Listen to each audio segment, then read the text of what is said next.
বাংলাদেশ মানবাধিকারের পক্ষ থেকে আমরা আপনাদের মাঝে আসছি আপনাদেরকে সহযোগিতা করার জন্য।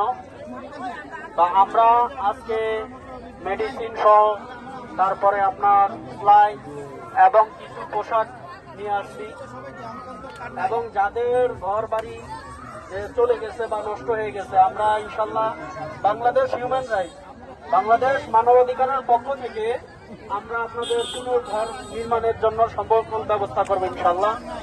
আমাদের মহাসচিবের কার্ড দিয়ে গেলাম আমরা, আপনারা অবশ্যই যোগাযোগ করবেন। এটা আমরা আবার আমাদের একটা পর্যবেক্ষণ টিম আসবে, এই পর্যবেক্ষণ টিম আসার পরে এটা পর্যবেক্ষণ হবে, পর্যবেক্ষণ করে যাচাই বাছাই করে যদি আপনার যার যা প্রয়োজন আমরা ইনশাল্লাহ বাংলাদেশ মানবাধিকারের পক্ষ থেকে আমরা আপনাদের সকল সমস্যা ইনশাল্লাহ সমাধান করার চেষ্টা করব।